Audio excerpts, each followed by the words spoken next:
In the heart of Erelune, a city alive with ambition and dreams, there stood a barber shop unlike any other. Destiny Cuts wasn't the fanciest or the largest, but it was the most famous. Its owner, Gideon, was said to be a miracle worker.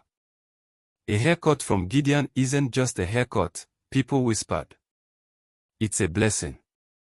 You leave his chair ready to conquer the world. The whispers were only half true. A visit to Gideon's chair would indeed change your life, but not for the better. Years earlier, Gideon was a struggling barber with barely enough customers to keep his shop open.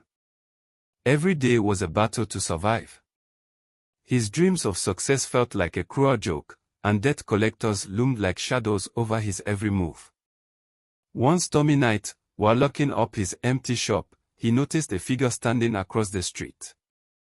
The man wore a dark cloak that seemed to swallow the light. "You're desperate," the man said, his voice smooth and knowing. "I can help." "How?" Gideon asked, skeptical but intrigued.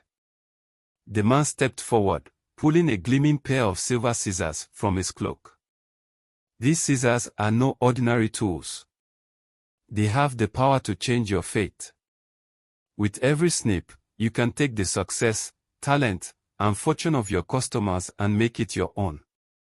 Their lives will fade, but yours will flourish." Gideon stared at the scissors, his heart racing. "What's the catch?" "The more you take, the more you'll owe," the man said, his golden eyes glowing faintly.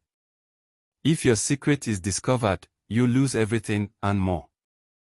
Gideon hesitated, but the thought of wealth and power was too tempting.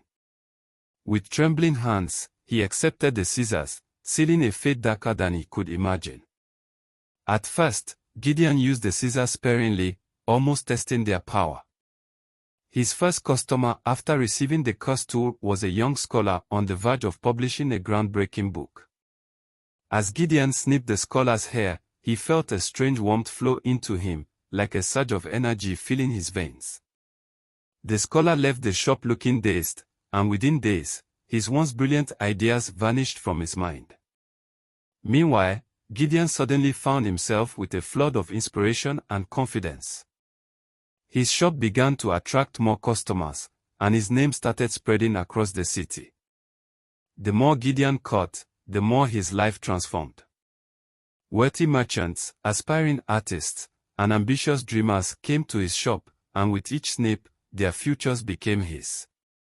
He upgraded his shop, decorating it with gold-trimmed mirrors and velvet chairs. He dressed in fine clothes, dined in luxury, and walked the streets like a king. But his customers paid the price.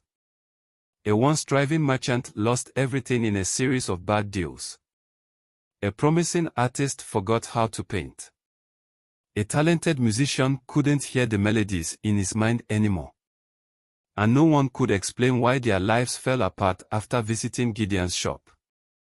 Among Gideon's victims was Cassian, a young violinist whose music had once enchanted crowds. After visiting Gideon for a haircut, Cassian fell into despair. His hands trembled when he tried to play, and the joy he once found in music disappeared. Cassian's sister, Elara, was heartbroken. She watched helplessly as her brother became a shadow of himself. Determined to find the truth, she started asking questions. The rumors about Destiny Cuts reached her ears, whispers of strange energy, of people leaving the shop changed in ways they couldn't explain. Elara knew she had to see for herself. Disguised as an ordinary customer, she booked an appointment with Gideon. As she sat in his chair, she noticed something strange, the way his eyes gleamed when he picked up the scissors, the subtle tremor in his hands as he began to cut. Each snip felt heavier than it should, as if it wasn't just her hair being cut. By the time Gideon finished, Elara felt lightheaded, as though something vital had been taken from her. Pretending to stumble, she left the shop quickly, clutching a lock of her severed hair. That night, Elara visited a wise elder who knew the secrets of magic and curses. "These scissors are cursed," the elder said gravely, examining the hair. They steal more than hair, they steal destinies. Gideon has been feeding on the lives of others to grow his own power. Elara couldn't let Gideon continue. She rallied the families of his victims, sharing the elders' revelations. Together, they planned to confront him and end his reign of greed. Late one night, as Gideon prepared to close his shop, the group burst through the door. He froze, scissors in hand, as Elara stepped forward. "We know what you've done," she said, her voice steady. "You've stolen from all of us. It ends tonight." Gideon tried to deny it, but the crowd had evidence, locks of stolen hair, testimonies from victims, and the elders' wisdom. They seized him and dragged him into the streets. The elders of Erelune gathered to hear Gideon's confession. Faced with no way out, he admitted to everything: the deal he made, the lives he stole, and the cursed scissors that brought him wealth. "You have taken what was not yours," one elder said. "You've destroyed lives for your own greed. Now, you will pay." The cursed scissors were burned in a sacred fire, their dark power destroyed forever. As punishment, Gideon was castrated to ensure he could never take or create anything again. His wealth disappeared overnight, and he was exiled from Erelune. With the scissors destroyed, the stolen destinies returned to their rightful owners. Cassian picked up his violin again, and the melodies flowed effortlessly. The artist found her inspiration, the merchant rebuilt his fortune, and the scholar rediscovered his brilliance.